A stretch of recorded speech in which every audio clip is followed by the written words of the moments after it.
Welcome back to Interior Analysis. I am your host for I am your host for this episode, Jelani T. Kelly, I'm Evan Westman.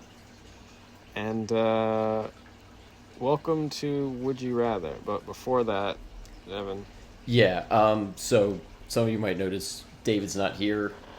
He's decided for the time being he's going to step away. We thank him for his time with us and hope to have him back at some point. But for the time being, it's going to be just me and Jelani like it used to. And real quick, I want to just quiz you on before we get into it. Do you remember what the last episode we did as just us was? No guest, no David. I know the answer. I'll give you a couple guesses and zero was it Spotlight? pressure. Nope. No, we had a bunch after that, I think. Really? Yeah, I feel like that was like right in the middle of the just us era. Because I know David signed on right near Kong versus Godzilla. Around that time. After that, I think there was only one episode, not including Patreon. I think there was one episode after that one that was just us, and that was the last one. It wasn't Mortal Kombat because we had a song on for that. Yeah, we had the Asan trilogy that year. Yeah. Was it okay? Was it your pick or my pick? I think it was technically yours, but it was one that I think either of us. I want to say yours, but I wanted to do it also. Was it Spider-Verse? The first one? No. No, we did that last year. Amazing Spider-Man. No. I don't know, Evan. Okay, it was Knives Out. I wouldn't have gotten that. Was the last. Yeah. Because between that we had I think we had the Asan trilogy before, and then we had Max on for Scott Pilgrim after, and then after that it was the David era. So it's been, I think that's over 3 years since we had an episode like this. And here we are. Would you rather? Yeah. Would you rather? Directed by David Guy Levy. I'm gonna say Levy. Written by Stefan. All right. Stay with me with this one. Schlachtenhaufen. Your guess is as good as mine for that pronunciation. No squiggly line for Google Docs, by the way. That's fun. Starring Brittany Snow and Jeffrey Combs. Released in 2012, premiering at Screamfest on October 14th. I could not find the numbers on budget or box office, even though it was released in select theaters. I think the first time I saw it, it was streaming on Netflix. Maybe it's hopped around to a bunch of streaming services. This is my third time seeing it, maybe fourth. Originally, I watched it for the first time with my mom and brother. We all found Lambrick hilarious, and I'll talk more about that in my initials. The ending was the button. Both beats of, spoilers, I guess, if you haven't seen the movie. Both beats of Iris shooting Lucas and her brother taking the pills. Wild. I've stated before that I enjoy watching movies of survival, or what would you do in this situation. Thriller is fine, but we never do horror. Kind of a thing we have going between my brother, me, and my mom. Under the radar movies like this and Circle tend to have a good twist. However, we have also seen our fair share of stinkers. You have initials? Yeah, so this was my first time with it. And all I knew about it was just a vague sense of it from because I only know about this movie because you mentioned it a couple of times. I don't think I've ever heard about it from any other source. I thought it was fairly predictable up until the very end. I was just like, oh, come on. You're not even going to give us that, somebody was in a very dark place when they wrote this, because that ending, bro. I said this to you before we started recording, but like, I kind of like expected this to be like Circle in the sense that, I mean, just premise for one thing, but also in that like I wasn't expecting it to be like something I super enjoyed or appreciated, but still like still an interesting premise that like lends itself to discussion, because like I didn't have a bad time with this. Cool. And I think there were That's parts all that of counts. it. Yeah, I think there were parts of it that were compelling, and we'll get into those. I'm also probably never going to rewatch it. That's fair. So I understand the appeal of this though, because I didn't really know that this was like a thing, like this like genre was a thing until you introduced me to it, and I get the appeal. I also kind of feel like I've rewatched 12 Angry Men maybe like a month or two ago, and since then I've kind of been thinking like it's not exactly like a what would you do thing, but it kind of feels like I know Circle was directly inspired by 12 Angry Men, and I think there's like obviously less influence here, but it feels like it's a connected genre almost, just in that like it's not quite as like hard of a hook with the premise, but you're still kind of meant to like put yourself in the shoes of the juror and ask like, when would I like which way would I vote throughout the whole thing. I'm really interested to cover that with you someday, because I think it has some stuff that you'll bump on, but I feel like there's also a lot you might enjoy with it. Anyway, only other note, they talked about steaks while eating steak, and for that I think we are collectively obligated to like this movie. I don't think we have a choice after that, given how many times either of us have made steak puns like that. I had to look. I don't know. I don't eat fancy right now, so I had to look up what foie gras is. It's like duck liver or something. Yeah, well, I mean, I guess there's a reason they call it foie gras. Same with caviar. You don't want to call that fish eggs. Oh, yeah. I'm just gonna put this here because I don't know where else to put it. But Jeffrey Combs is excellent as Shepard Lambrick. His condescending, sinister tone combined with his enjoyment of the event is captivating and straight hilarious. Some notable quotes: "That looked like it hurt, Travis. You stabbed an old woman, Peter." When Travis died, and Julian just goes, "Oh," he walks up to him and whispers, "Do not do that. Keep your sarcasm to yourself."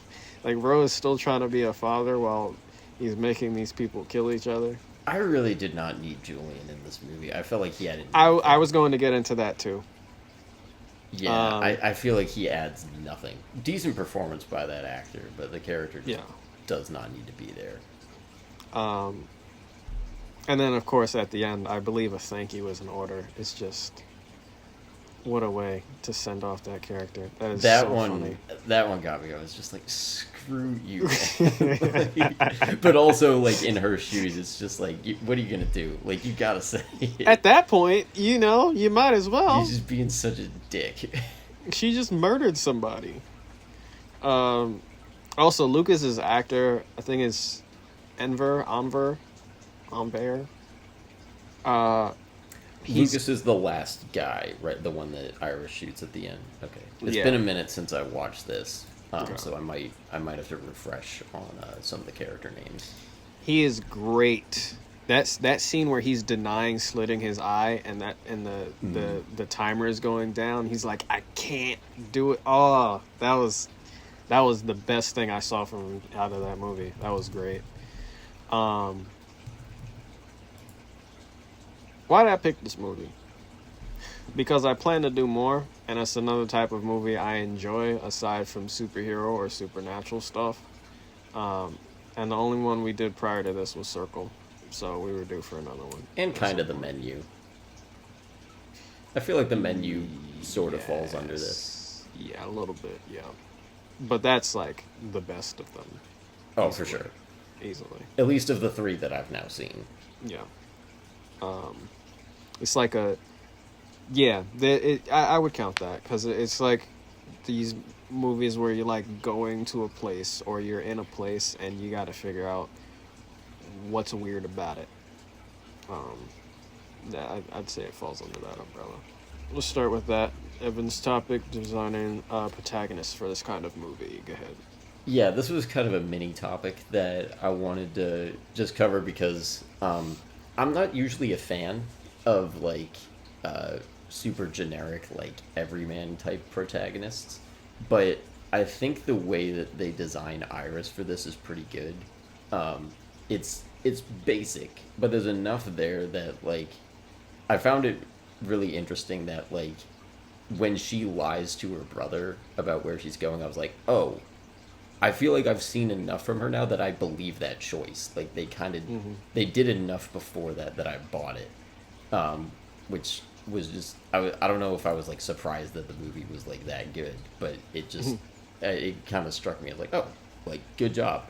Good job, movie. No, because like a lot of times, or I feel like for this type of movie, you don't need to do that. And I was, and those 10 minutes beforehand, I was like, okay, do we need this? We could have kind of got into it, but we actually do, because I feel like you need to know that about her going into it, and like understanding, like not only for that like choice to not tell him, but also like knowing that for going into the game that like she is a like selfless person. And I feel like they walk a nice line here of like she is generic enough that we can imagine ourselves in her shoes, but she's also specific enough that like we believe her as a character. And like I said, I don't normally like that type of protagonist, but this kind of movie I think really benefits from it. Inside Out is another movie that I think does that really well, where like you don't want to make Riley too specific in that. You kind of want to leave her as a person like general enough that we can sort of like project ourselves onto her a little bit, but you got to have enough there that like she doesn't feel like this complete like shell. Still haven't seen it, but yeah, I agree.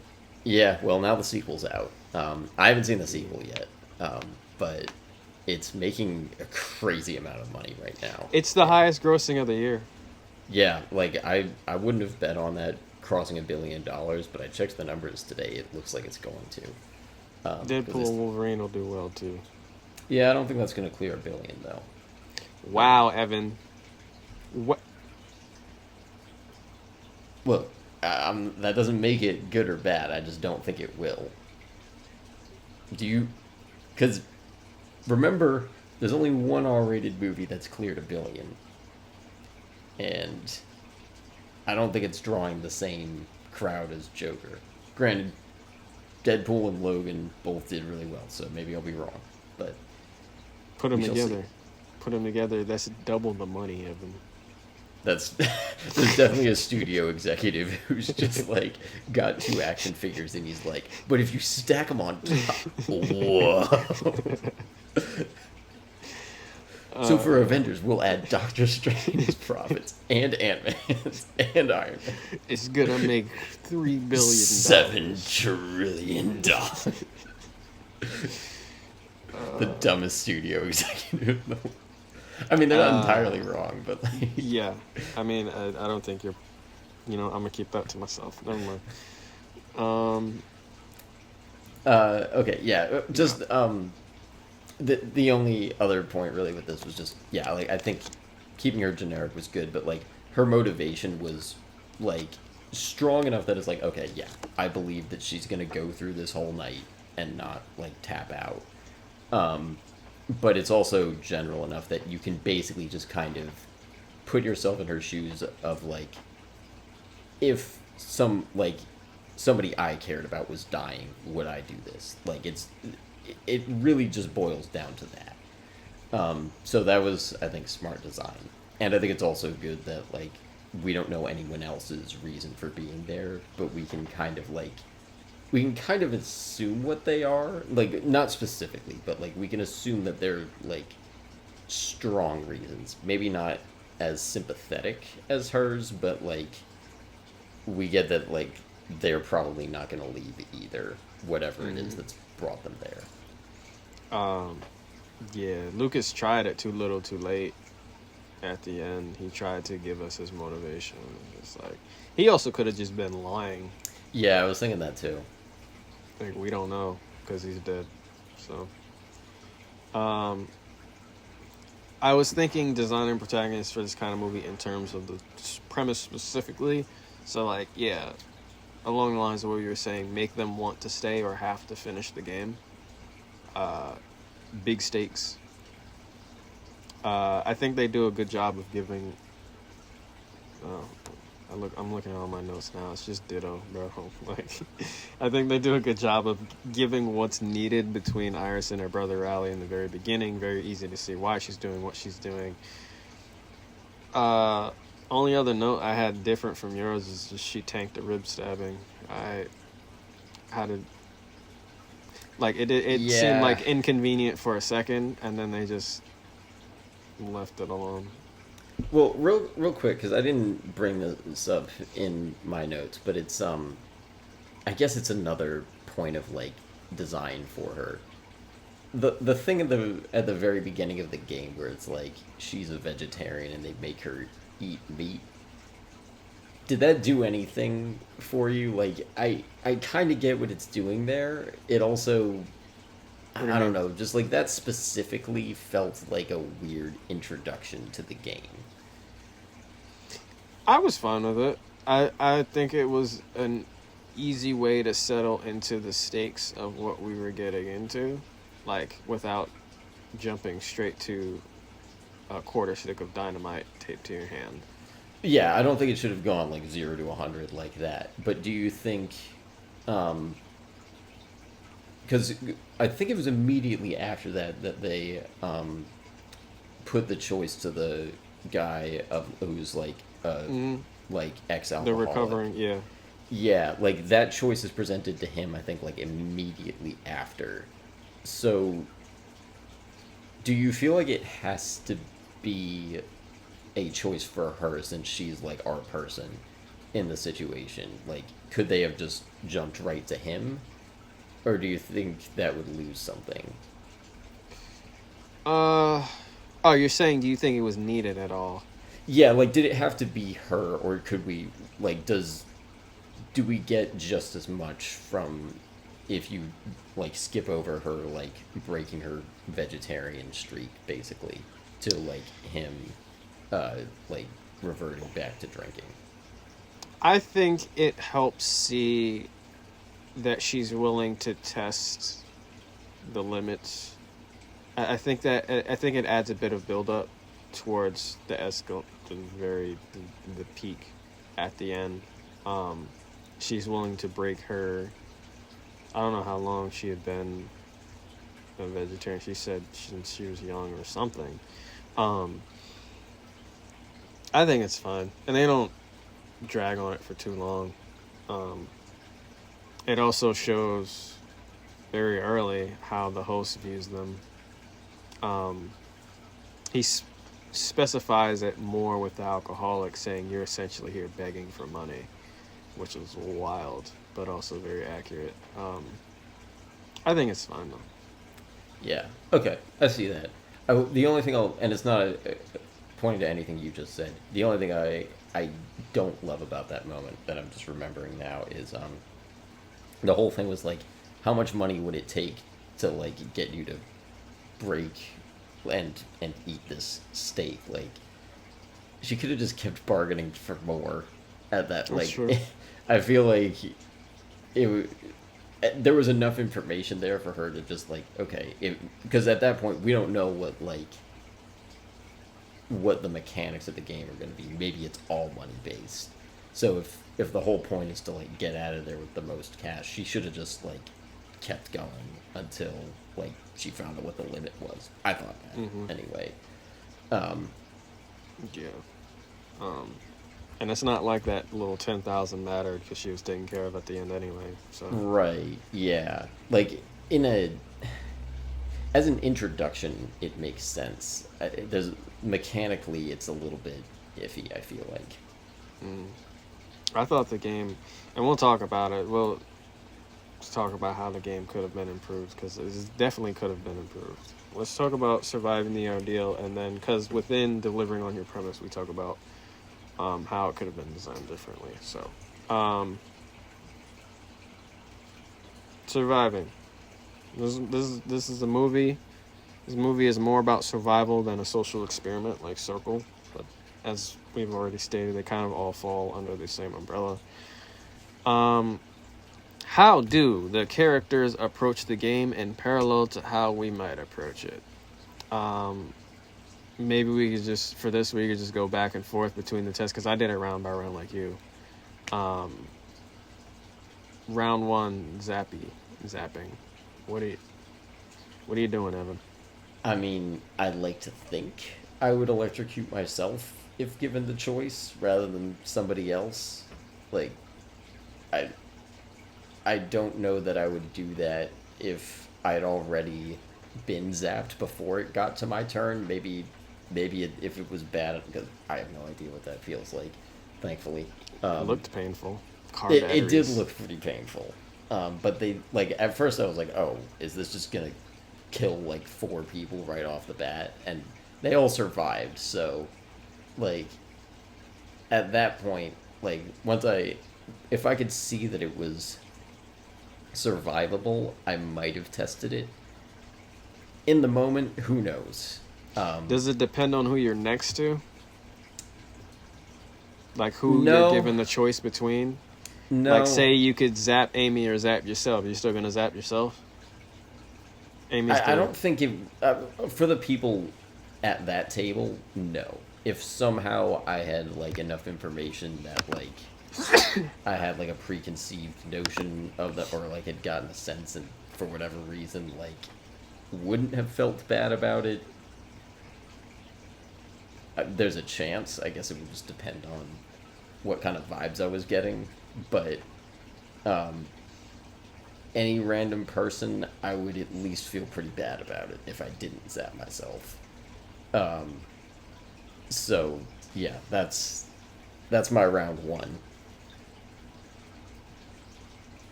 Yeah, I'm not selfless. I'm zapping somebody else, bro.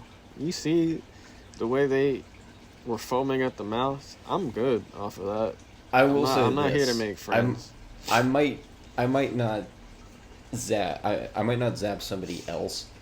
I don't think if it was between me and the other person, like, I would just probably stay silent and just be like, all right, up to you. Like, oh, if the thing is in their hands? Yeah, like, if I'm the one on, like, if the other person is choosing and, like, I'm the one they're choosing between, like, I'm not gonna, I forget who does it, but they were like, it's okay, you can zap me. I'm not doing that. Like, at that point. Yeah, Lucas kept interjecting and giving suggestions to people, and Lambert was like, that's not how this game works. Stop it. Yeah, I'm zapping somebody else. Round 2. After Travis pisses off Julian, everybody gets the choice to whip Travis or stab somebody else in the leg with an ice pick. I'll go first. I'm hitting Travis. Same. I thought he was dead before Cal hit him. Dude behind me. Oh, yeah. Yeah, I thought he was dead before Cal hit him. It took me until this rewatch to realize Cal is the one that pretty much finished him off. He wasn't technically dead by the end of this because Bevan still says it could take hours, days, or even weeks for him to die. But Yeah, pretty much for the same reason everybody else says it's dangerous to. I'm not there to kill anybody, but it's really dangerous to stab somebody in the leg with an ice pick, and you see why with Nana. I don't know. I don't remember her name. I'll look it up. Linda Linda. is I was close. the character name. Mm-hmm. I'm gonna have to be checking back with a bunch of these, I think. Yep. So, yeah, I'm hitting Travis. What are you doing round two? I'm hitting Travis as well. Especially at that point in the night, I'm still like looking to not like cause as little damage as possible, and That looks so painful. it did, yeah. And the other thing too is, and I kind of saw this coming, but it was still kind of like when they go like, no, you got to hit him hard.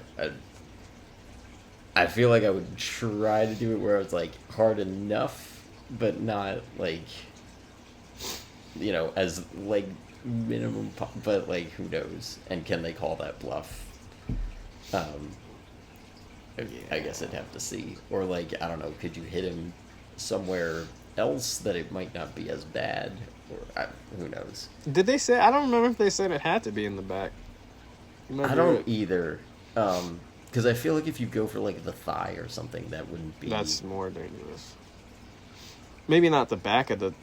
You know what? I don't know how the human body works. I don't either. I don't think I would trust myself on that, because whoever, who was it who says like something about like the artery in the leg? Like I would have trusted that. I don't know about anatomy. He said not that. He said just in and out. I got to make sure I miss the artery, right? And then he immediately hits her artery. Yeah, Peter, it's been the 10 gambler. years since I took a bio class. I don't trust, and I don't think we did any kind of like whatever that's called, organ systems. It's been so long, I don't even remember what you call it. Digestive. Yeah, there's like the it's lymph not, system, the skeletal system, respiratory. The vein system. I think that's circulatory. The precipitory system. The judicial system. Okay, that I think it's The environmental system. The ecosystem. all of the above. We don't want to damage anybody's ecosystem.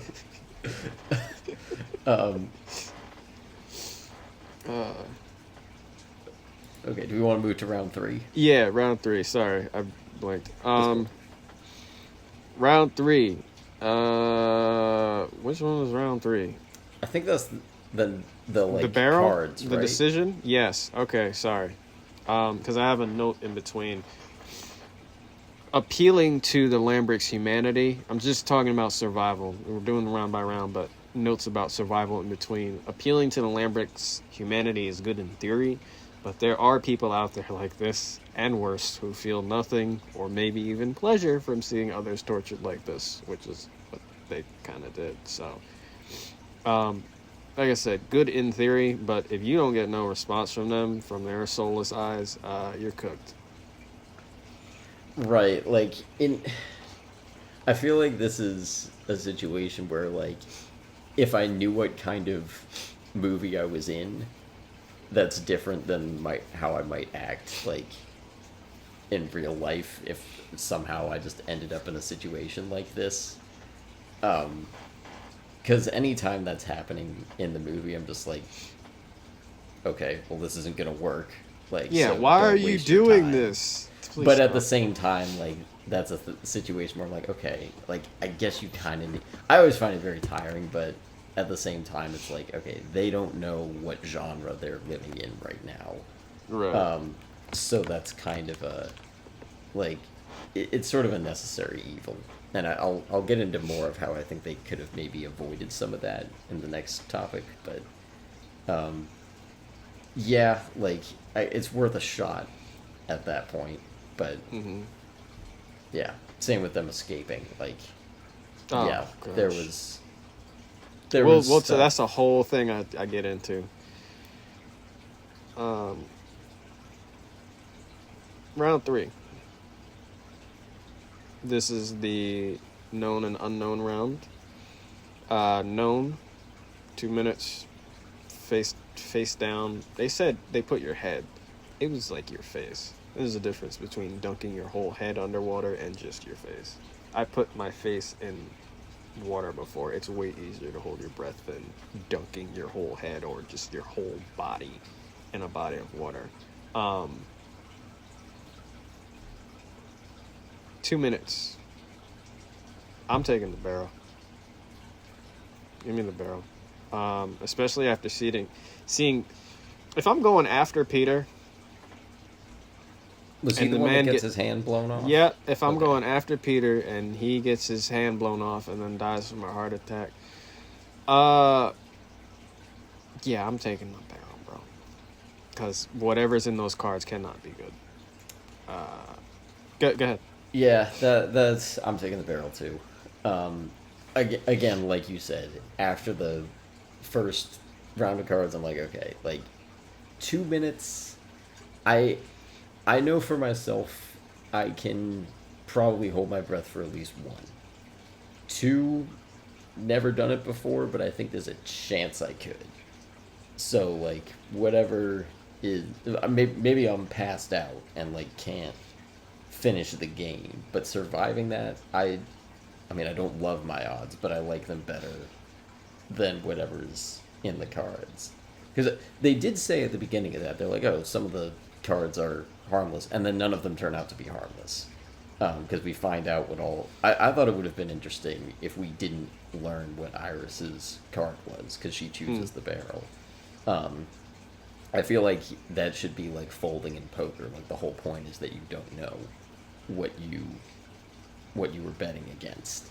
But then we wouldn't have the funny moment between Lambrick and Bevins where he's like, sorry, Bevins, maybe next year. He's like, what are you going to do, sir?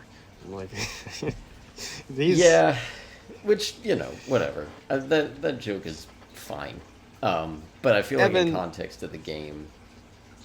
That is the most brilliant joke in the movie ever, of all time. What are you talking about? Buckets of laughter, yep. No, I feel like for the context of the game, they shouldn't show their hand like that, because that's too much. That's also giving information to whoever hasn't gone at that point. Because Iris is no, she wasn't last. Amy was last. Oh yeah. Amy was because she got the 4 minutes, which was I thought that was just so sadistic. It's like, all right, like just it was just an extra screw you. And then she didn't even get to a good breath. Yeah, like I feel like if you're like really trying to like game theory this out, like as soon as the water barrel is brought in, you start taking deep breaths, and then like, you know, clock the other cards as they happen, and then all right, give me the 2 minutes. And just like pray that you breathed enough. I'm gonna action guy this. If it came down to it, and I didn't have enough breath like Amy, I'm doing whatever it takes to push the barrel over. Nobody thought to do that. Well, Iris or Amy didn't think to do that. Amy was just trying to fight Bevins. Bevins would probably try and stop me from pushing the barrel over. And then you use his goal. Follow me. Use his goal of stopping you from pushing the barrel over. That's when you attack him. Because he's trying to like hold your hands down or whatever and stop your feet from kicking the barrel. And then that's when you then give him the hands. And then he probably still shoots you. He probably still shoots you. Yeah, because I'm like, I like your idea in theory, but then we don't know what happens if you knock it over. Like, is that just, all right, enough of this guy, somebody else's, we'll give it the win to somebody else. I mean, it beats drowning. You ever inhale water accidentally through your nose, like accidentally almost drown, and then you feel like that tingling, it sucks, dude. I don't know if I've ever done that. I've definitely had water up my nose, but I don't know if I've that's when I'm like, it's a tingling feeling that sits there for a while it's not a fun time. No, drowning does not seem like a fun time. And I've heard like you get like a headache while it's happening, and it's. I'm good. And then, as I said, at the same time, watching Bevins with Iris, he only dips your face, not your whole head, so it's easier to hold your breath that way.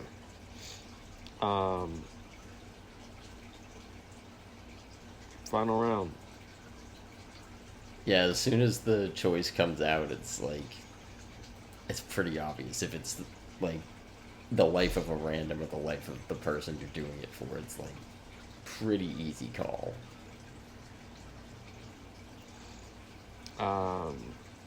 Lucas did everything right in focusing on the option he wanted with leaving, then trying to appeal to her humanity again.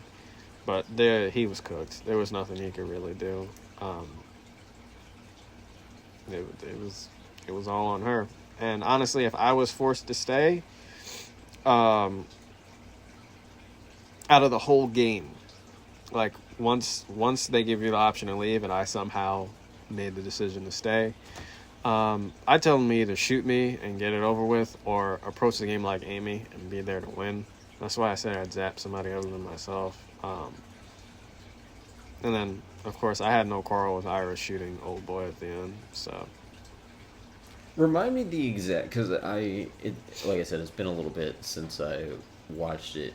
What is the exact choice she's presented with at the end? Like, if she doesn't shoot him, what was the other thing? Both of them walk out with nothing. Oh, right. Okay. He was like, yeah, it's over, yeah. Iris. We can go home. And she's like, yeah, but my brother. Yeah, that again is why that setup, I think, is so important. Because, like, it's gotta, like you said, you have to establish something that's, like, strong enough that she's gonna go through the whole game, and we believe it. I remember... I was just saying, I remember all three of us, my mom, me, and my brother, being shocked when we were just like, oh, she did that. All right. And then the ending. And then that's why I was so mad at it, because I was like, oh, okay, like, at least she wins. And then it turns out he's already dead. What were you going to say? Just that, like, I think it's also good that, like, this is kind of going back to protagonist design, but, like, the fact that she is doing it not for her is, like, another thing that I think keeps us on her side there. Yeah. And again, that we don't know what anyone else's motivations are, because if we did, then maybe we'd be like... And I think a different movie could pull that off. For this one, I think it excels when it's simpler, and I think, like, that was a good place that it, like, ran with that simplicity, where it's just, yeah, okay, we don't have to think about who, like, what she just, but clearly also, like, when he says, like, oh, we can walk out, like, whatever he is going for is obviously not strong enough that, like, he seems to value it less than she values saving her brother. So, like, I think that was telegraphed. I mean, the other option is him dying, though. Yes, but, like, I don't know. I bought it. I think it was still good design. Let's take it outside the game. How do the characters approach survival outside of the game? Well, this is more about it's a mix of me talking about how I would survive outside of the game and the dumb thing the characters do outside of it. Number one, probably the most obvious, don't go. Don't go, dude. Unless established beforehand, don't ever part with yourself.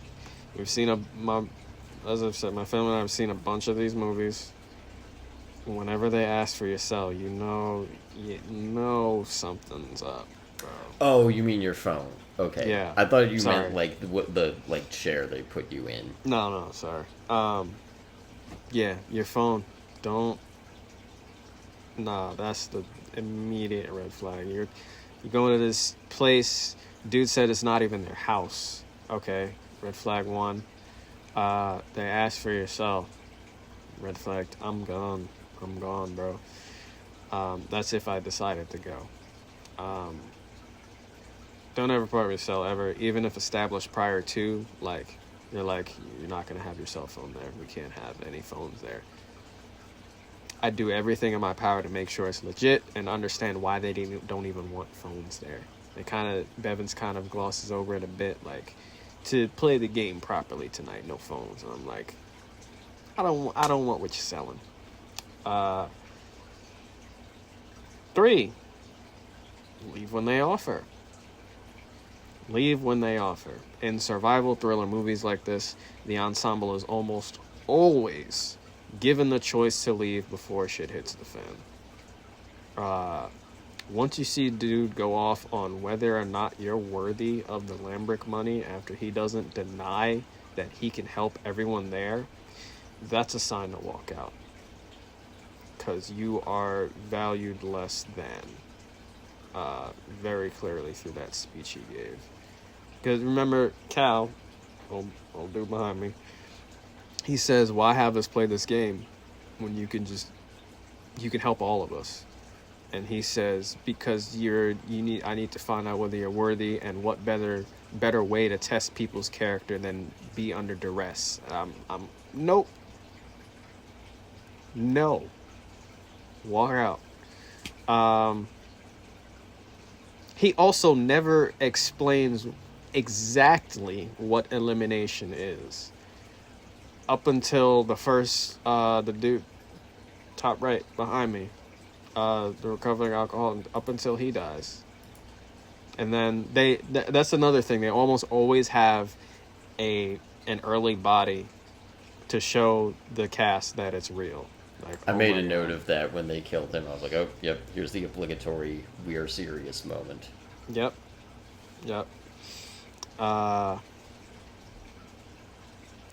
Dr. Barton really thought he was going to save them. Oh, yeah. Every time it cut back to him, I was like, no chance this guy saves anyone. I have seen this movie 3 times, like I've said, maybe 4. And every time it cuts to him, something in me just zones out. I have never paid attention to his adventures outside of the place up until they try the escape. That's when I lock back in. Every time they cut away from the game and show the Dr. Barton adventures, I am not paying attention. It's not like I'm on my phone or anything. I'm just not here mentally for whatever reason. Well, I think maybe it's because you have like seen some of these and are like decently versed in this genre, and I think I was alerted to it because I think you mentioned that like trope when we did the menu, so I was like kind of looking for it. Or what trope? Well, because there's the moment in the menu when the cop comes in, the moment of escape. And I was like, nah, we got a movie. There's still like half a movie to go. Yeah, and it's basically the same beat, so I was a little bit primed for it, and I think if you're primed for it in any way, even if you're not, like, I think once you understand what the premise is, if you've seen more than, like, 10 movies, you know he's not gonna, like, it's just so obvious that, like, this is not gonna work. I think it would be really funny to see somebody who really thinks that he is, though. That'd just be a lot of fun to watch their reaction when he finally dies. Yeah. Oh, you mean like a viewer watching? Yeah, this? like an audience member is like, Yeah. wow, I really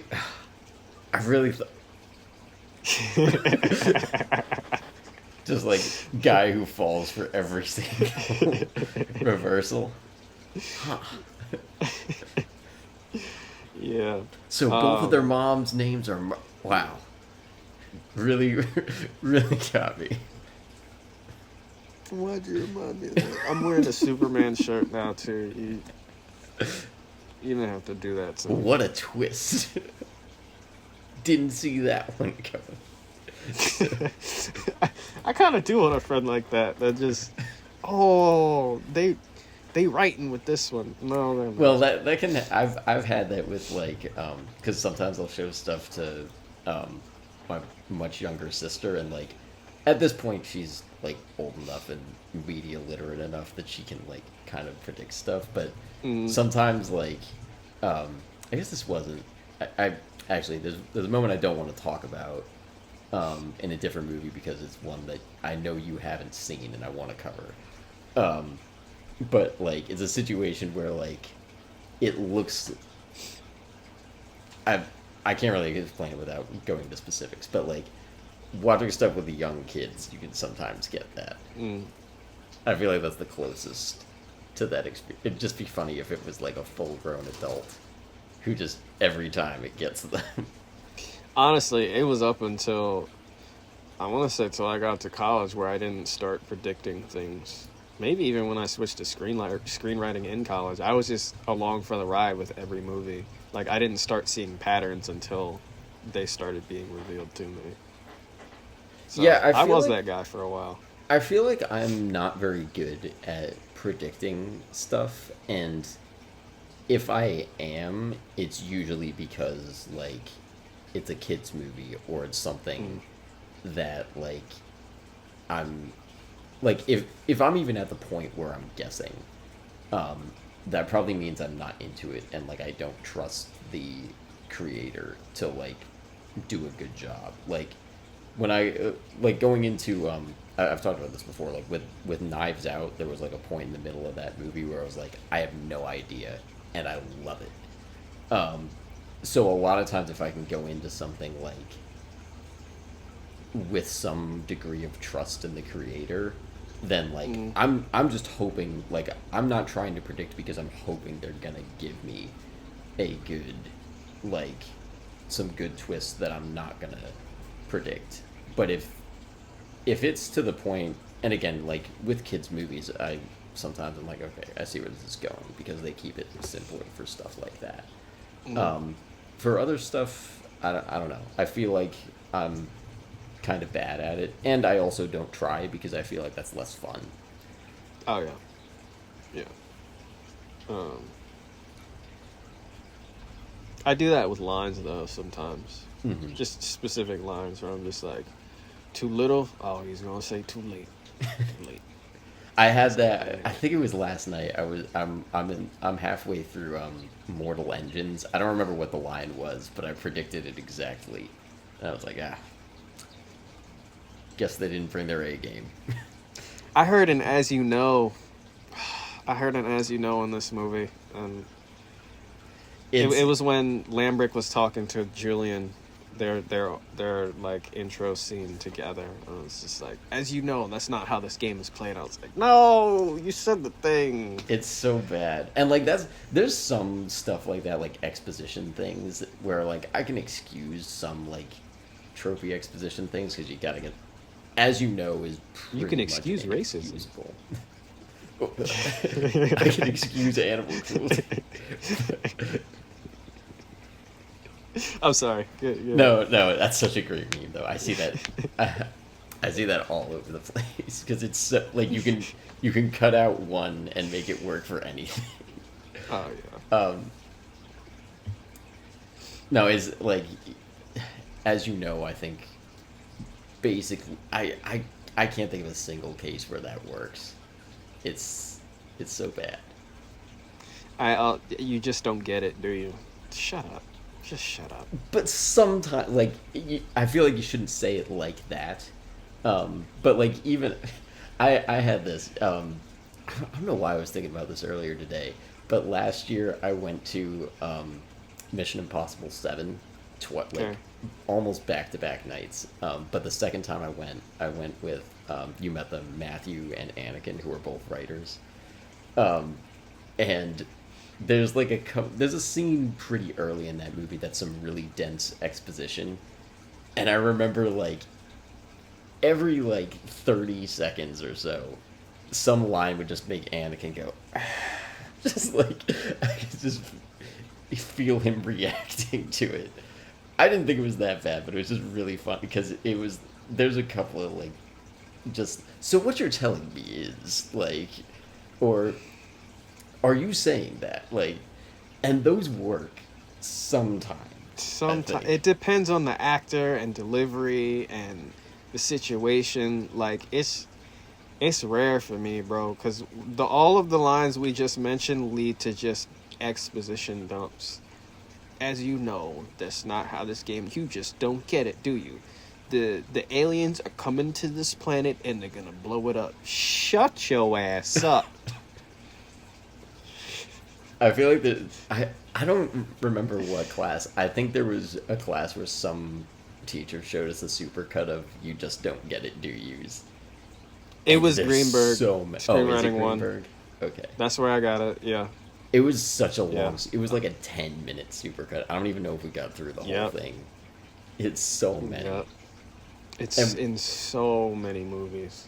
The other one, this isn't. Well, I guess this is actually an exposition one. You gotta come see this. I don't hate those. Guys, you gotta come take a look at this. Shut. Guy opens the door. Up. You gotta come see this. Shut up. Just show us. Guys, you gotta come take a look at this. No. I don't want to look at it now. It's like a Wilhelm scream. Like, sometimes they'll show up in good movies, but I'm always disappointed when they do. It's like, you're better than this.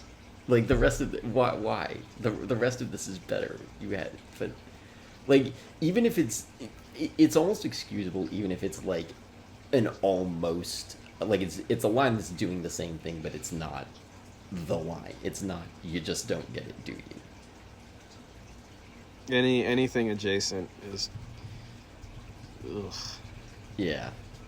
Ugh. I'm also. But that's just us being pretentious as writers.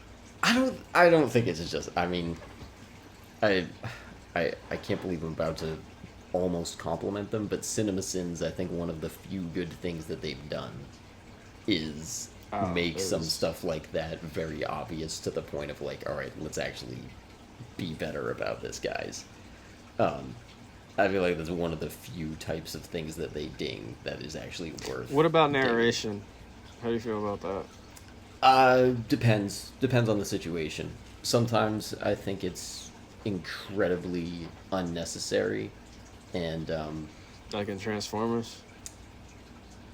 I don't feel like that was an egregiously bad example. I like Optimus though, so it's cool. Yeah, that one is like. And there's a little bit of, like, context for that, too, I guess. Because he's, like, sending a message out or whatever. This is for any Autobots. Yeah, like, it doesn't need to be there, but it's not... I'm trying to think of a real bad example. The Raimi Spider-Mans. I don't like that voiceover. As fun as it can be sometimes. It's me, your friendly neighborhood, I've come a long way from the guy who got bit by a spider. I don't know the rest. Or the classic, that's me. You're probably wondering how I got in this situation. I've seen that made fun of in so many things. Like, it'll just be like a funny looking like picture or somebody like an explosion and they're making a goofy face and it's, yep, that's me. It's like it's like that freeze frame moment. Mm-hmm. And then they go back. No. Yeah, like some things need it, and I feel like the place you see it the most is book adaptations, because in books a lot of stuff is shown, like a lot of exposition is done through like just the character like is just telling you about, like, actually I haven't read the book, but again, I'm in the middle of Mortal Engines right now, and the world building in that is just done so, like, quickly and sloppily that, like, I almost wish that, like, I'm halfway through and I'm kind of wishing we had a whole, like, voiceover explanation of, like, why this world is the way it is. Because I feel like it gives us nothing. Is it a curiosity? Oh. It might be. It could be for a trend video. I don't know. You have those YA ones ready to go for you. Yeah. Maze Runner, Hunger Games started. Well, technically Harry Potter started it. Yeah. Hunger Games, Maze Runner, what was it, Divergent. Mm-hmm. I've seen a bunch of them. Mortal Engines is one that I feel like that's one of the last cries of it. So I feel like if I'm ever going to do that trend, I do have to watch that at some point. And it's like going off of Netflix tomorrow, I think. So one of the last whimpers. I didn't hear anything about that movie. Yeah, I remember seeing ads for it, and like it's too bad because I feel like it's a few changes away from being awesome. Like there's some stuff about it that's pretty cool, but it's clearly just rushing through so much like that it just doesn't have time to set up. And again, I'm saying this as someone who hasn't read the books. I can just kind of like feel that it's just sprinting past things and cutting stuff out. Anyway, back to the movie. I don't know where we cut back at this point because we love tangents here. I feel like it's our signature. Yes, to our two patrons. What was I gonna say? Yeah. So Dr. Barton really thought he was gonna save them. Yeah, it's possible the Lambricks have the cops in their back pocket. It doesn't look that way, because they were like, nobody's gonna. I think Julian, we'll talk about him. Says to Iris, no one's gonna believe you. So it's possible they don't, but they can just pay him off. But you know, find another way. You don't go in alone, Dr. Barton. Why'd you do that? Why'd you do that? To Cal, my guy behind me, maybe holding a whipping stick while calmly walking over to a man, the one in charge of the game. Maybe don't do that. He thought he was gonna whip him. He didn't think the host had some heat on him. Because I said while he's holding a gun in my notes, but in rewatching I realized he pulls out the gun. But still, you think his staff are going to be strapped and he isn't? I don't know. Well, I do feel like, and I was going to bring this up in another topic, but I feel like the Lambricks didn't have a secure enough mechanic for keeping everyone there. Like, nah, he said he left the door unlocked. Yeah, like every time, and again, we'll talk about that more in the next topic, but like, I felt like they were kind of sloppy with it. Yeah. Like at least hire more guards or something, and maybe that's a budgetary restriction for the movie because you don't want to have to hire more cast. But, yeah. You know what's wild that I caught in this third watch? With Dr. Barton speaking to Iris at the beginning with Shep in the room, they said they had done it in Haiti. I think another. Don't make me lie. I don't remember the second country. The third thing he said was schools too, and then he took a sip of his tea. He's done this shit to students, possibly children, most likely children. I did not pick up on that. That's not okay. That's not okay. He's not a good guy. Yeah, I think you're supposed to, like... I mean, it's pretty obvious that he's, like, trying to save them because he's out. And he's like, I'm stopping this. So I guess they didn't want to show their hand too early. But also, like, if he's gonna stop them... Bad timing. Like, I feel like it would make so much more sense for him to just pop Lambrick while he's in his office. Like, don't wait until the night of. What was the purpose of that? Well, he had a change of heart that we didn't see. No, but he clearly was, like, planning it before, like... No, he said I should have never done this before he gets shot in the head. Right, but I think that's referring to, like, him ever being associated with it, not, like, him, like... I don't think... it. To me, it doesn't feel like... Maybe if I watched it again, I'd notice something different. It didn't feel to me like his change of heart was that day. It felt like it was, like, a while Oh, to me, it felt like it was that day. I mean... Because he probably wouldn't have called Iris in if that, you know, why still involve the people if you're going to have if you plan on having a change of heart? I don't know. Why make that? Just seems like he's making it harder for himself. You know. Yeah, Like, I mean, I'm gonna send them there, and then I'm gonna rescue them from the game. What? yeah, it feels like a very convenient, like, because I mean, he's obviously just there to be like, haha, look, stakes are high, mustache twirl, look at how helpless you are, participants. Like, just it's very, you could have cut him out of the movie too. Like, I think it, because honestly, he's kind of like, outside of the fact that he's trying to save them, him and Bevins could have been one character. Like, you really don't need that to be two people, aside from the fact that he's trying to save them. That could have been one guy.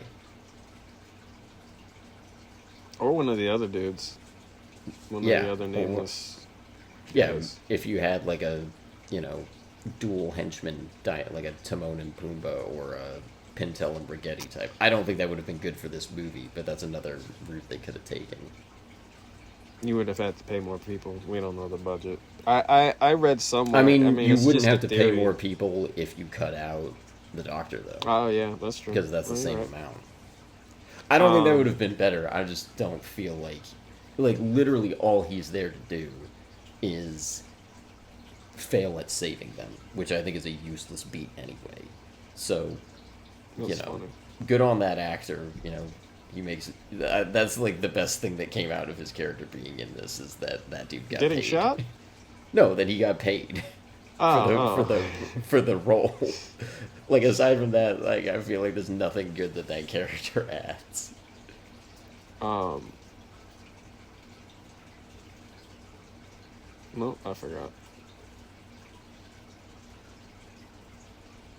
Yeah, I forgot.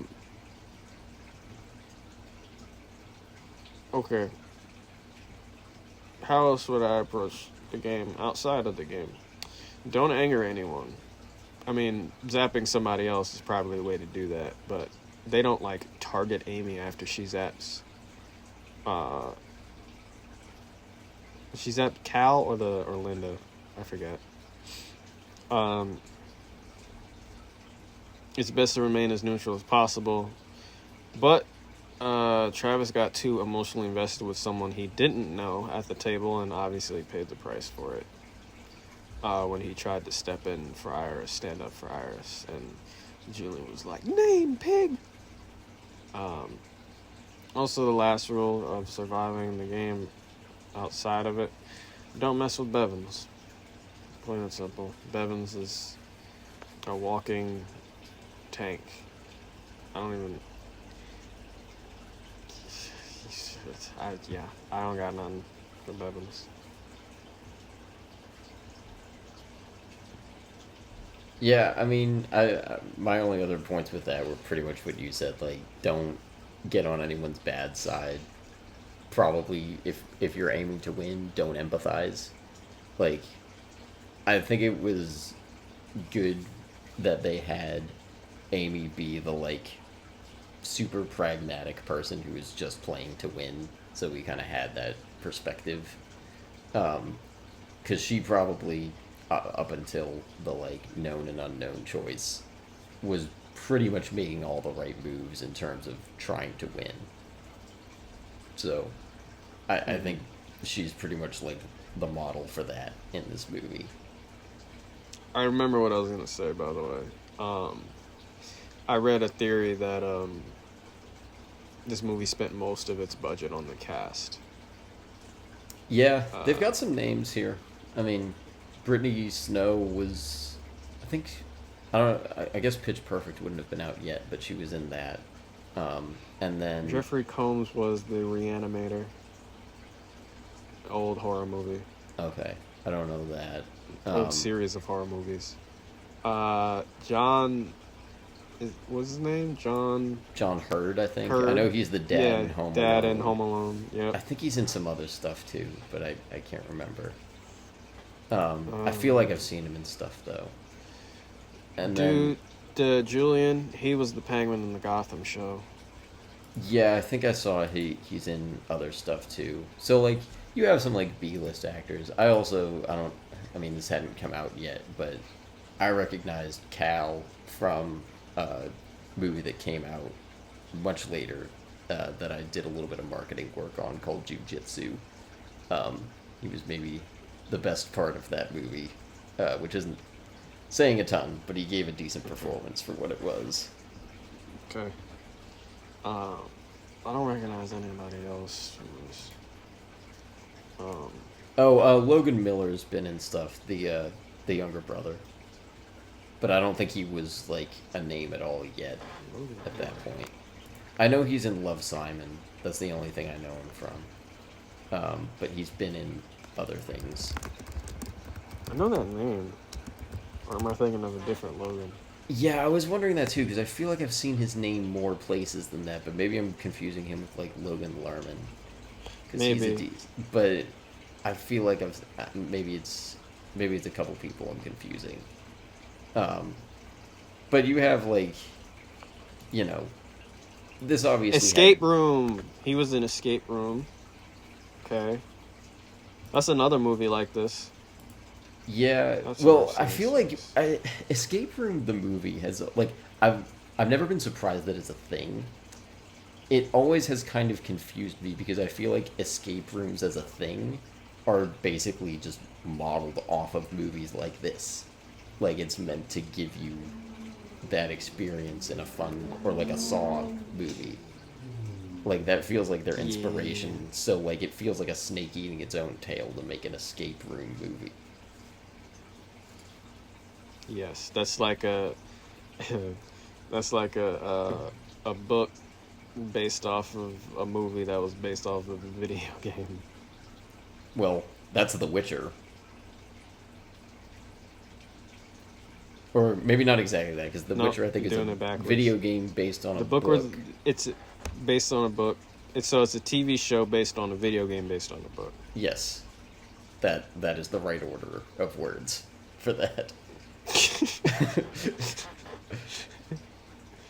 However, I was about to say it was wrong. So yeah, the thing you said, that's The Witcher. I mean, let's go to the last topic.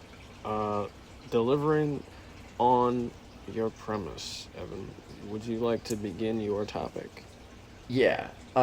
So I've probably said something to this effect already, but I think this movie is the most successful when it plays into its premise and least successful when it doesn't.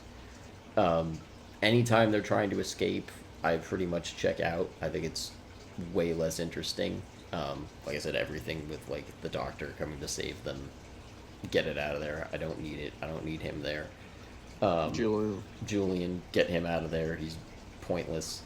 Because I think the whole appeal of this movie is imagining yourself in the situation, and it delivers decently on that. Like our last topic, pretty much just like was engaging with that part of the movie, and I think that's its biggest strength.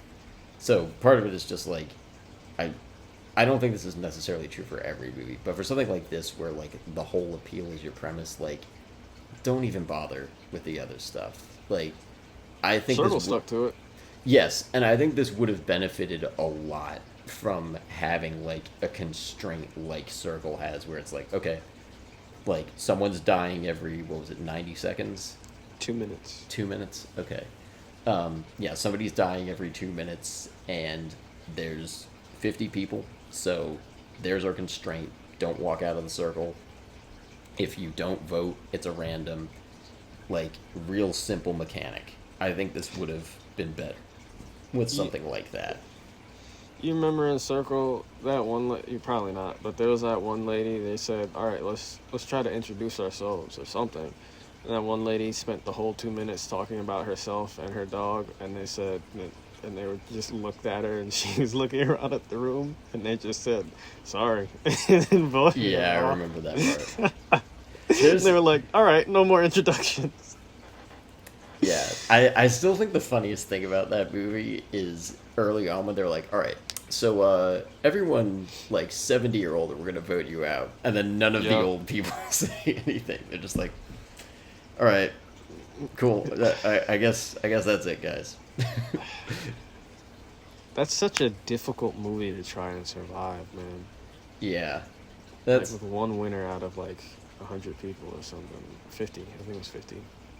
Nuts. I gotta say, I I think it learned the right lessons. I don't know if they were like directly influenced, but I think it learned some good lessons that this doesn't do as well. Namely the constraint. Like one thing I Circle really was liked- after, right? 2015. Yeah. One thing I liked that they introduced early on was like the 30-second clock. I was like, okay, good. Like that's gonna keep things moving, and like it's also just good for the like characters to like put pressure on them. And You mean for this movie or Circle? yeah, for this movie Yeah. and for Circle, obviously. I thought it was interesting the thing that Lambrick says at the beginning, not necessarily in context of the movie.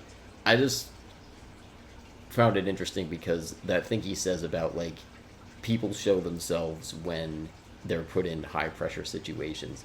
I've heard that about like just storytelling. Like that's a good Didn't thing Joker to say do. that? He might at some point. I know a video about the Joker talks about that point that I've seen. Well, about the Dark Knight version of Joker. But I just like I agree with it. I've heard that said about like designing stories and like put your character in a high pressure situation to like see what they're made of. So, and I think it does kind of deliver on that, but not as much Kind as it of? could. It's a big delivery, Evan. It sticks with the premise to the very end, not the whole time, but we don't get away from the premise at any point. Like Iris doesn't escape, and that's Yes. how the movie ends. And I like that. We have a winner. Everyone else is eliminated. Big delivery.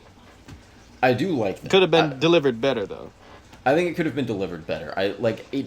It doesn't fail at it because I think there are and it presents some good like telling things like outside of the specific situation. Like, do you hurt somebody who's already endured a lot of pain, or do Absolutely. you go on someone like that's a compelling question, and we see all of their answers. Or No, I'm saying do that every time you're given the opportunity to hurt somebody while they're down. Do that. Okay. Don't. No, I'm kidding. Completely kidding. Please don't take that seriously. I can cut it out if you want.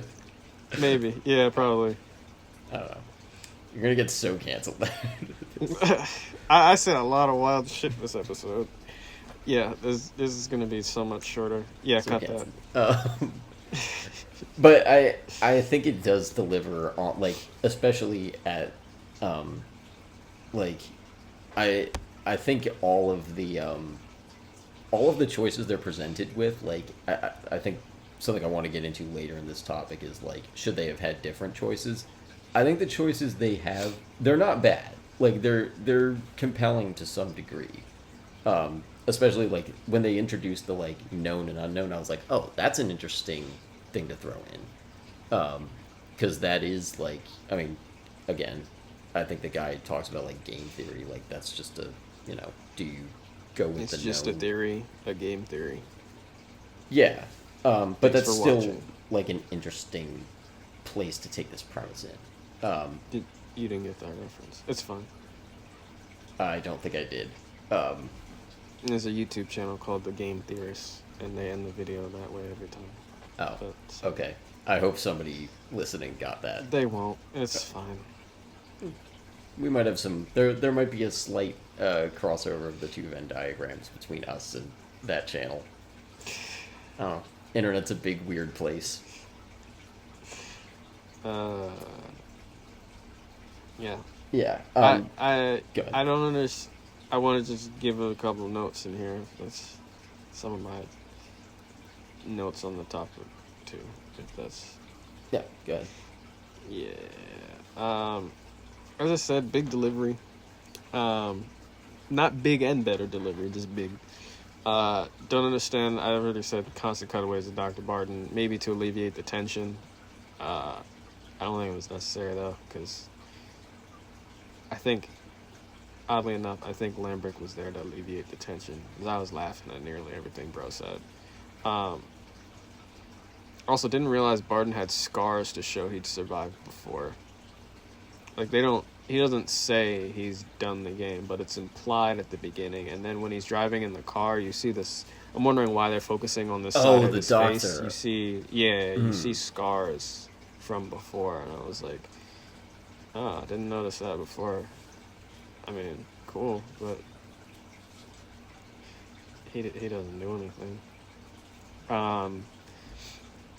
You want to talk about Julian? I don't need to. Like, I think he was just so pointless here. Like, he adds nothing. I feel like there was an extent to which I felt like this movie was trying a little too hard to be edgy, and he was part of that.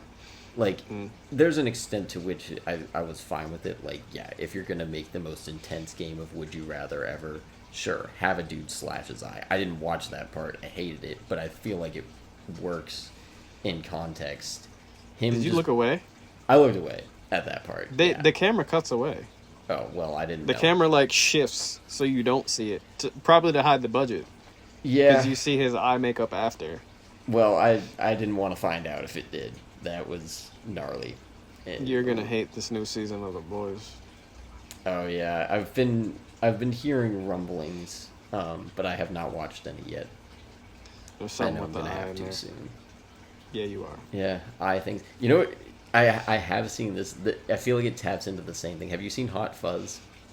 Yes. The thing at the end where like the like mini steeple goes up through the guy's chin. I don't know why that like upsets me more than like a lot of other like injuries in movies. That's pretty bad though, because I feel like you can feel that, because you can just do that with your finger. Yeah, it's like, I don't know, because it's a weird thing where like stuff like that is, there's probably some term that like encapsulates it, but somehow that like hits me more than like something that I'm sure would be more painful, like getting stabbed. Or I don't know if that would be more painful, but like, I don't know, it's about the same. Yeah. Stabbed through his face though. Yeah, or even like, I don't know, being punched doesn't feel great. Getting like cut in any way doesn't feel great, and I've felt at least small versions of that, but it doesn't hit the same. The eyes though, yeah, bro, it's somebody who gets like, I have long eyelashes. As somebody who gets eyelashes in their eye all the time, bro, when I can't even hold it open for like drops or to like try and get an eyelash out. Like when I have to like stick my finger in my eye and tap it to get an eyelash to stick to it, to grow it, like that. It's not a fun time. No, thank you. Because eyes, I feel like they're like one of the most vulnerable and sensitive parts of the body. Mm-hmm. All you got is for protection is the lids. That's it. That's all you got. Ooh. Now I'm thinking back to like OSHA classes where they showed like the protective goggles and stuff. And this eye thing is like on all of the marketing too. I know, I saw that too. I was kind of upset. I was like, why are they? It's on like half the posters. Mm-hmm. And it's like, why? Why that? If I was in Lucas's shoes, they would have just had to shoot me. I don't think I could have done it either. There's no way. Absolutely no way I'm doing that. Yeah, like there's like too much like self-preservation instinct to like, I don't think I can fight my own animal instinct like that. There's like an injury. I think it's biting your tongue. I don't think you can bite your tongue off if you tried. Yeah, or unless you're numbed. Maybe that. I think I've heard that. I've also heard that like biting your finger actually takes like as little effort as like biting a carrot, but we just like, that's what it was. It's not your tongue. It might be both. It might be both. Okay. Because I think you can do it with your finger. It's just like it feels way harder because your body's like telling you not to at every point. I don't know if I believe that it's as easy as biting a carrot. I feel like it'd be harder than that. But I can You believe gotta that, bite like, through a bone, yeah. yeah, like, I mean, I've bitten, I've never bit, well, have I? Maybe I've bitten, like, a bone by accident, eating, like, a chicken wing or something. But, I don't know. To Doesn't, bite through it. yeah. Um, anyway, um, do we want I to, think we should move on. yes, I don't know if we want to put a trigger warning on this, but if you've seen the movie, I don't feel like we went any gnarlier than it did. I feel like it's not gonna be necessary if you like include the poster next to the. I'm not going to episode. include that poster. I just don't want to look at it. I'll put a different one on the thumbnail. So Julian, yeah, I Julian. won't defend you. I won't defend Julian with Iris. The thing with Iris, like that seems so unnecessary. It's so unnecessary. He doesn't need to be there.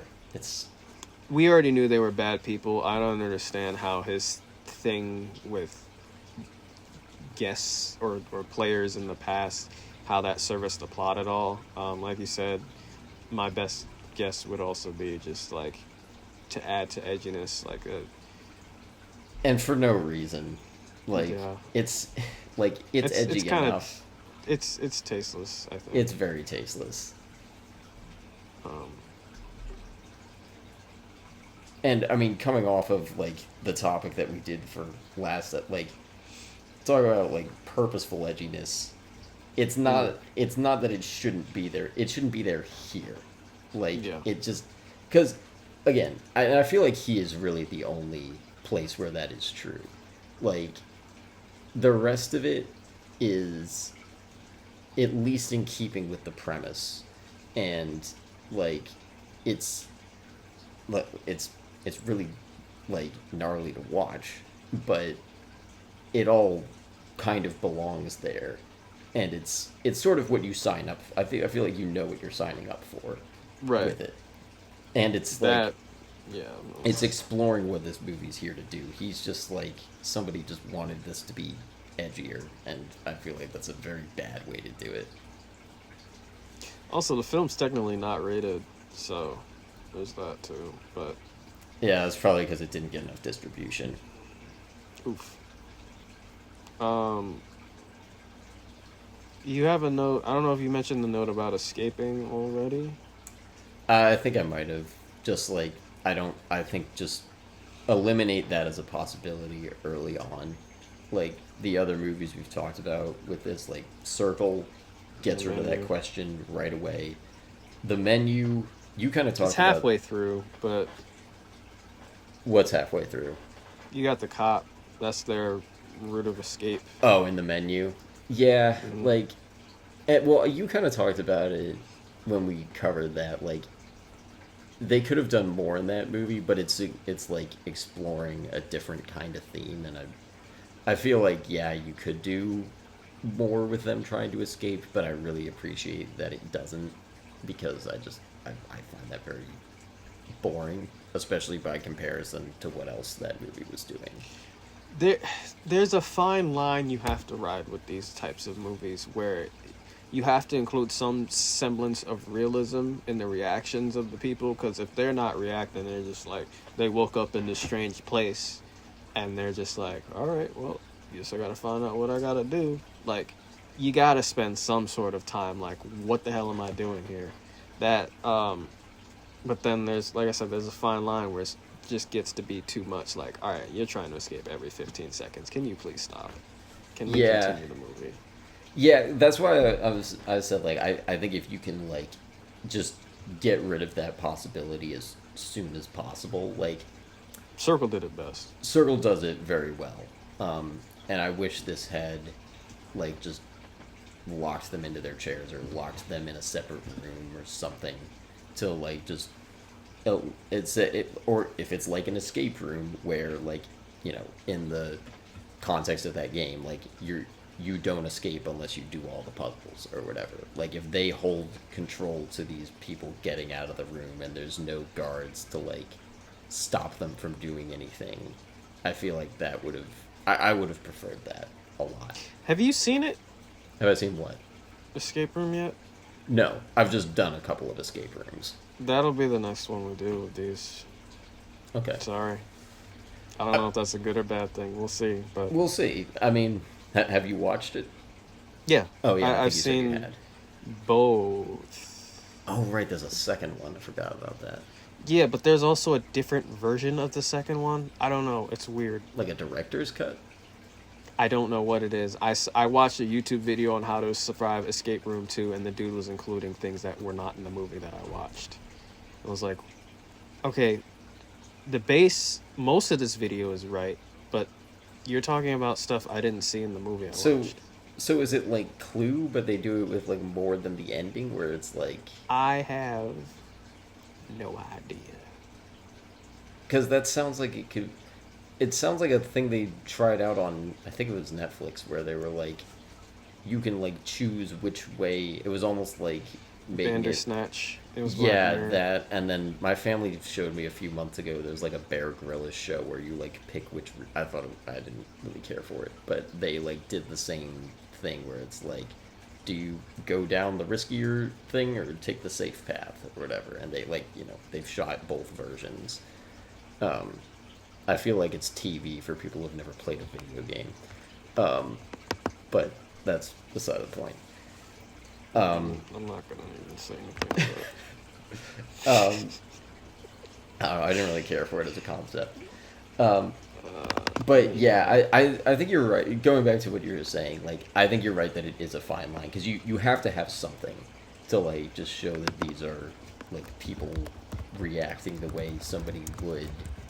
But also, like you said, yeah, you don't want it to be every 5 minutes that they're trying to escape.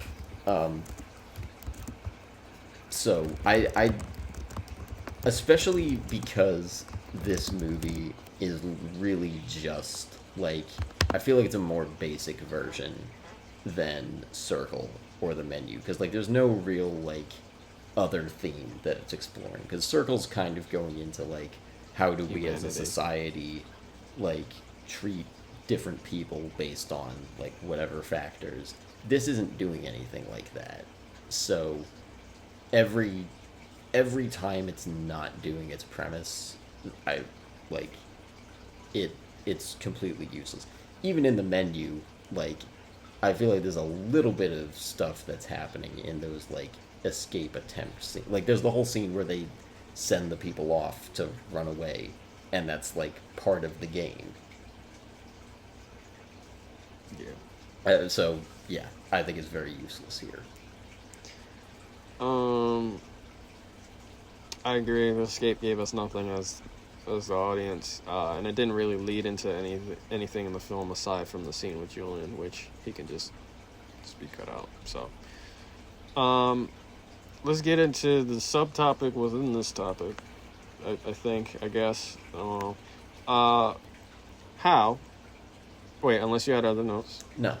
Okay. Good, move on. How could the game have been designed differently? I have some ideas. I want to hear yours first, if that's okay. Your first idea, I had a note off of that, so you go. Just like, do I think, is it my question? Do you think they should have presented the characters with different choices? Yes. Okay. That's off of that. Yeah, that was one I wanted to examine. I think maybe later in this topic, I think there's like design rule things that could have been changed, but like, do you think they should have presented the characters with different choices? I said before that like I kind of like the ones that they have, but I think maybe there were better ones also. I'm also thinking it was a budget thing. Maybe a timing thing. Like a screen. If they could have cut the escape, they could have had time for it. Yeah. And that reduces locations too. Yep, that too. Presenting the characters with different choices is something I thought would happen when I first watched this movie. I think it would have led to a more interesting movie when they're playing the game, and would have leaned more towards that seeing people who they really are theme. if we would have gotten to see who these people really are. We didn't.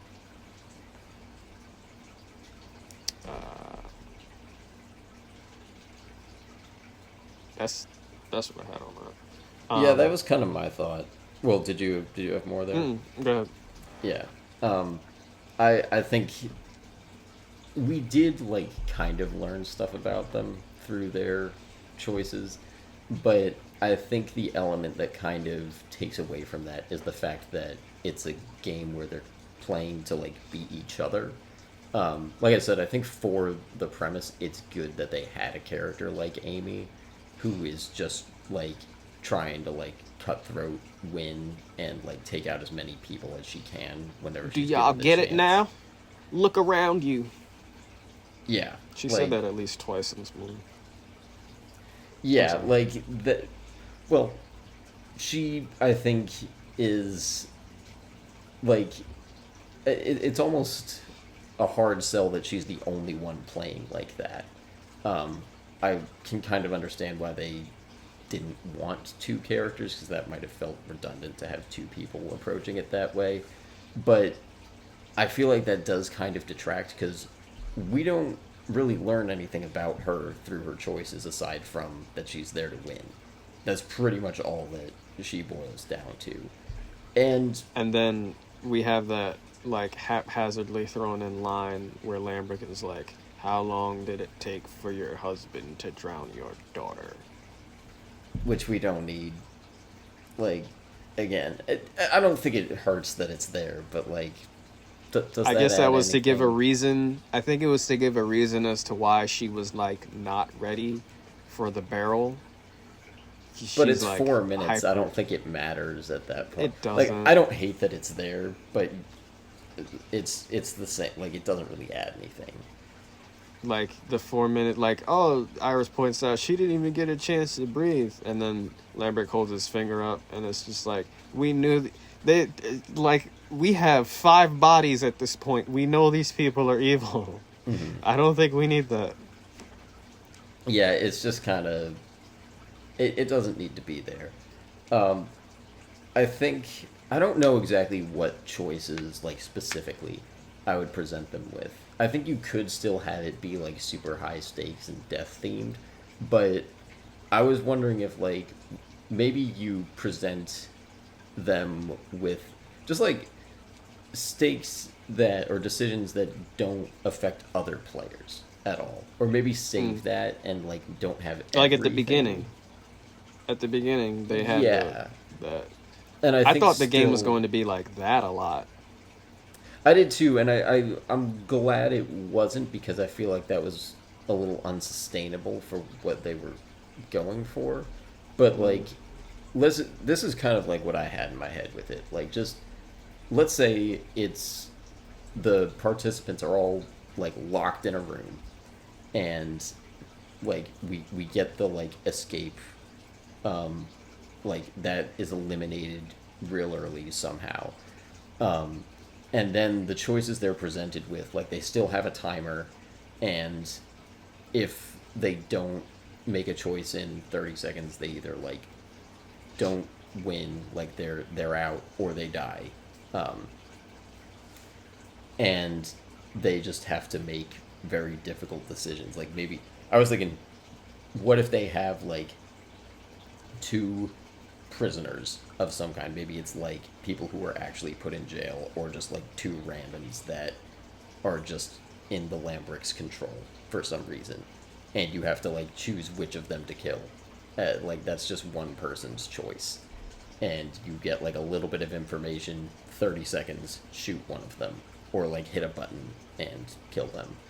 Like, decisions like that, I feel like, or maybe not like that type of decision, but just a mechanic where it's like your decision only affects your ability to win. Like, maybe all of them could walk out with the money, and the real test, or like, you know, with whatever they wanted,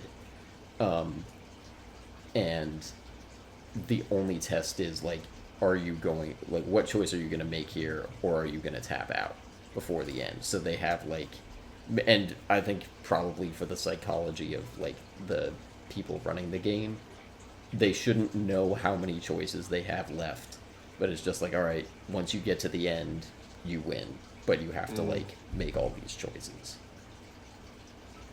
I feel like that's another way you could go about this, but there is something like this one works in a way because it is pretty clean to just make it like, all right, each thing is going to eliminate some contestants. It's streamlined this way.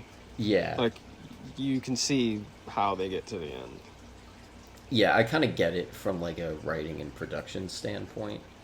But I feel like if you're really going with like a screwed up game of Would You Rather, like if that's your premise, these aren't the most compelling choices you could have presented them with.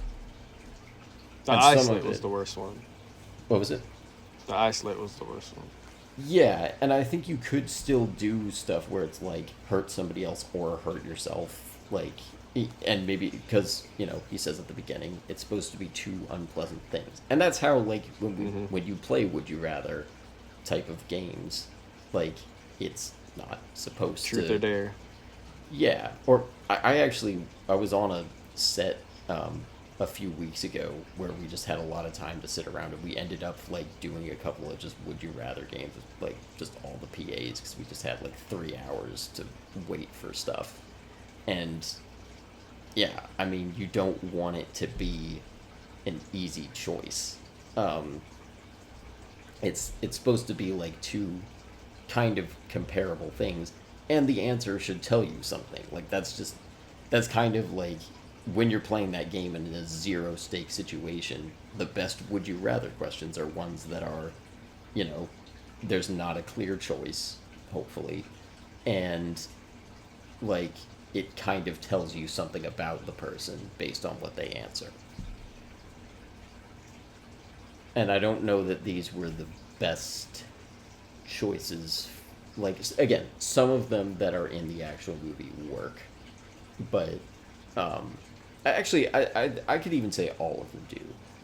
But in terms of like revealing character, I think the fact that they're competing tells you less about them. So I might have done this with like maybe 4 characters, and we learn a little bit about all of them. Like maybe we don't have one POV character. That would have made the stakes higher because you don't know when those people are gonna die or if they're gonna die by the end. If there's less people. I mean, I think there's a way to do it, and like, again, I don't think this movie did it perfectly. I don't think this was a terrible way to go about this premise. It might not have been the best one. Kind of like you stated, I think it would have been interesting to get deeper dives into who Lambrick had there and why.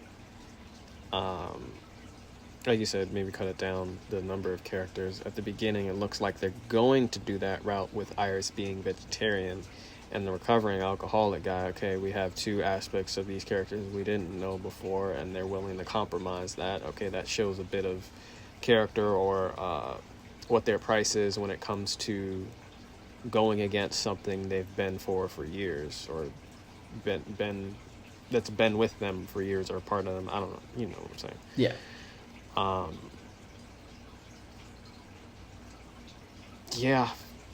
Yeah. It could have been done better, but like you said, this wasn't done bad. I obviously enjoyed the movie, so.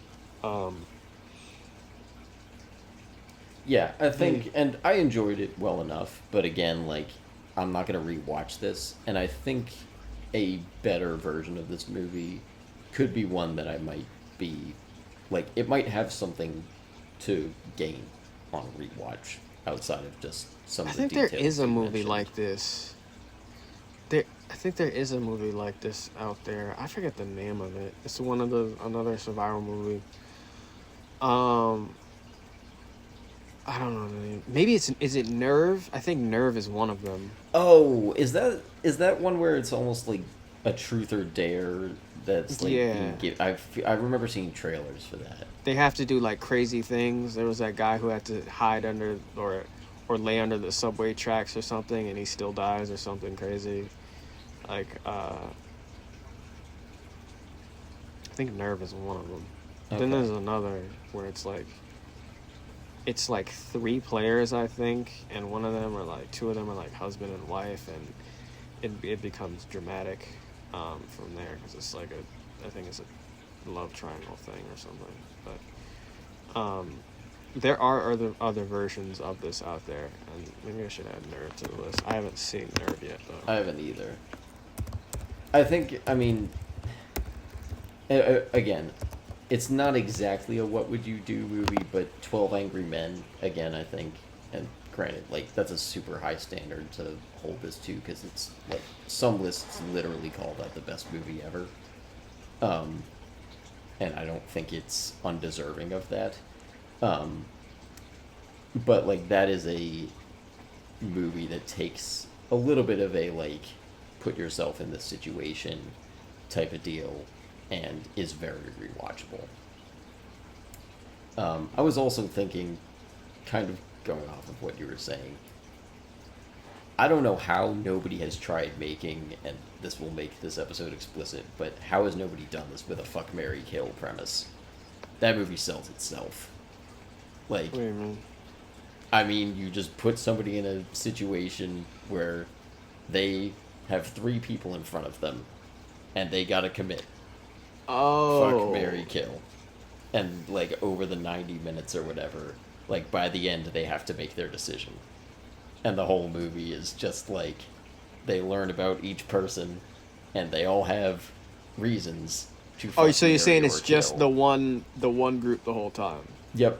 It's, like, 4 characters. The person making the decision, and the 3 that they have to decide which one they're gonna do. That's doable. And cheap. Yeah, like, I mean, you have a little bit of a restriction with, like, because, you know, the rating system doesn't like posters with the F word on it, but... Hey, cut this out. Cut this out. That's a good idea. You're Cut saying this you all want to out of write it? What? You're saying you want to write it? I don't know if I want to write it, but that's an idea to sell. I think you'd have to write something before you could sell it. I don't know if you No. can sell the idea. No, I also looked it up because I was curious. I was like, somebody has to have done it. So after watching this, I was like, there's a short that does that in a game show format, but I didn't watch it. Like, I just did a quick letterbox search to see if anything like that existed. Yeah. So it's that could be done basically really unknown. simply. That'd just be a character study at the end of the day.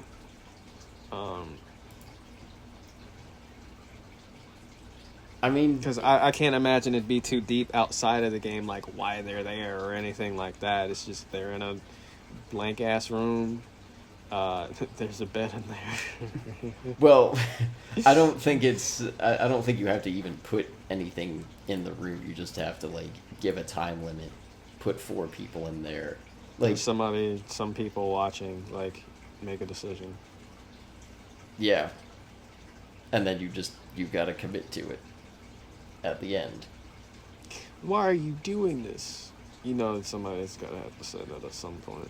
Yes. That's, there's another one of those clammy lines. You know what? This one belongs in places, but I'm getting sick of it. I'm sorry for everything. I know it should be in most of the places it is, but, like, I feel like I hear it too much. Like, you gotta stop saying for everything. You gotta get specific now, because too many characters have said that. But they're sorry, Evan. Yes. They're sorry for saying that. I I'm know. sorry for That's everything, including this statement. That's a less grounded peeve that I have. Like, the other lines are, we should get rid of those first, but I'm getting a little sick of that one.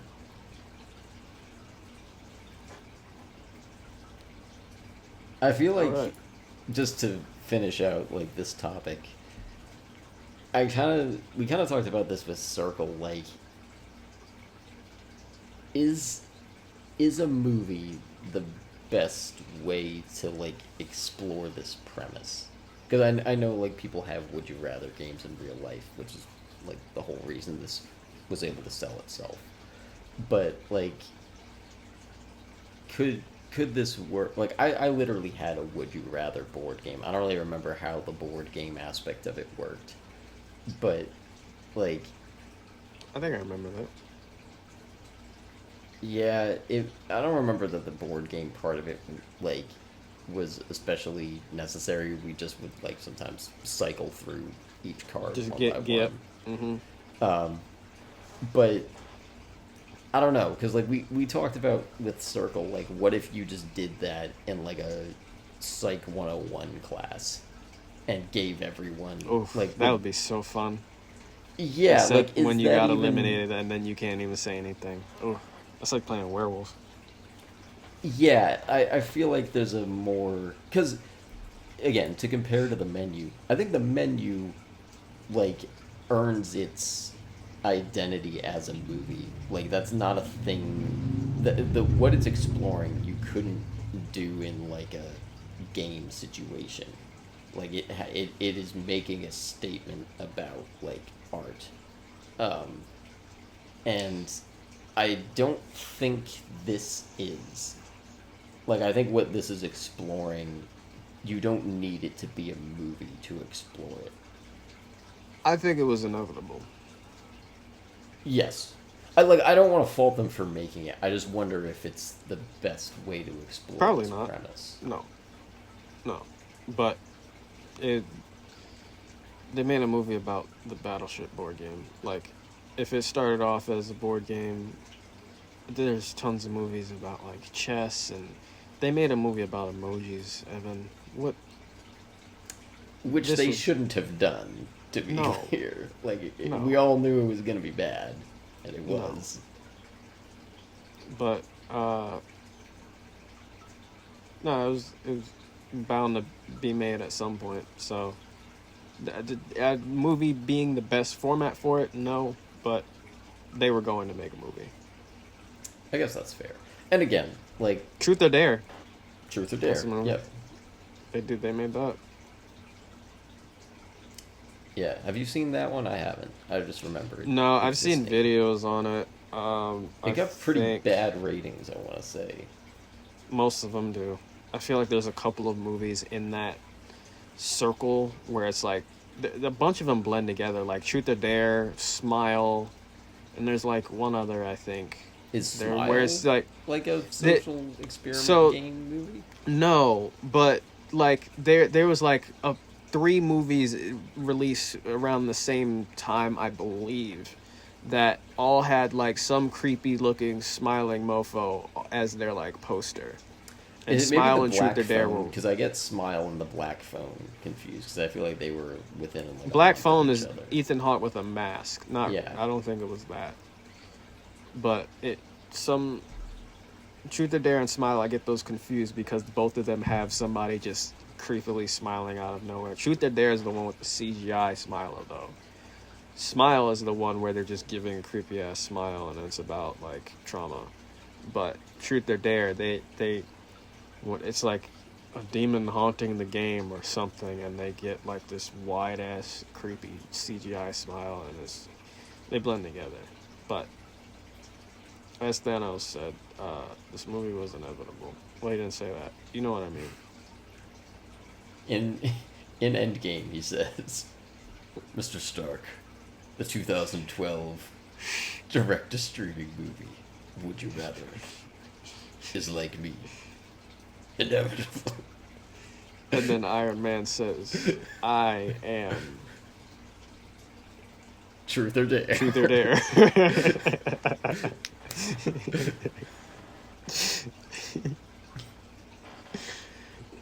That was so crazy. My theater went nuts. Yeah, when he started like, would you rathering all over the place? Yeah, so many cheers for that. And when Iron Man started truthing and daring circles around all the yeah. Chitauri. That movie made a Truth or Dare $1 billion.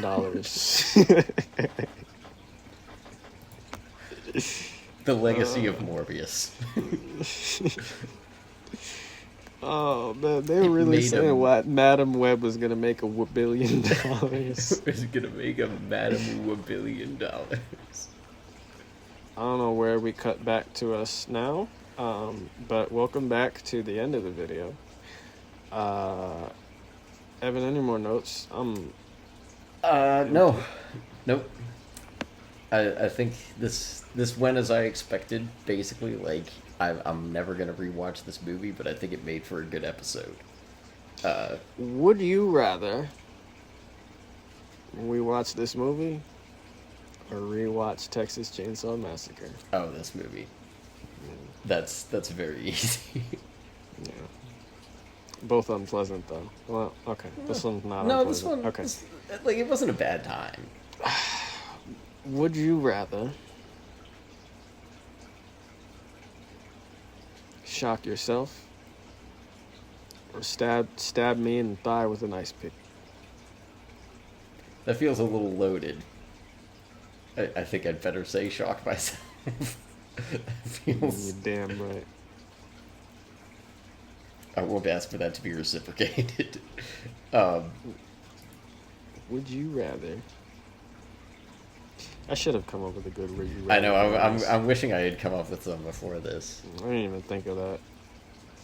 I mean, the one I presented when we were just sitting around on set was like, what is your like preferred way to die aside from just like peacefully in your sleep?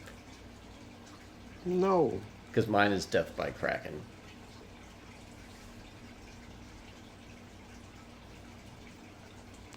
Thank you guys so much for watching. We're gonna get out of here. Before Yeah. Evan just... Sorry, that was the best would you rather. You gotta answer. Okay. No. Our upcoming episodes, possibly not immediately, but two that we have decided we're gonna do: Godzilla Minus One, and I think we decided this is gonna be a Patreon exclusive, but we're gonna do National Treasure 1 and 2. Yeah. As a joint episode. So I don't know which one we're gonna do next. The next one that's a non-Patreon exclusive might be completely different. It might not be either of those. But we'll have more coming at you. Don't worry about that. Yeah. Our Patreon is $1 a month. We've got a lot of bonus episodes on there, and like we said, more down the line. If National Treasure 1 and 2 were as big in your childhood as they were in mine, you might want to sign up for that. We've got our YouTube channel, video essays on there, along with all of our podcasts, and video versions of the newer ones. And we have our Discord, where you can interact with us, make suggestions, things like that. See a couple of good Raimi Spider-Man memes that we found. And our logo's by Kelsey Hendry. I'm on Letterboxd at ev_Wes. And where are you? I am on Instagram at Jelani T. Kelly. YouTube Jelani T. Kelly. That's it. I be forgetting sometimes, bro. Alright, cool. We'll see you guys next time then. Would you rather watch another episode or subscribe to our Patreon? But you can do both. There's nothing but winners here.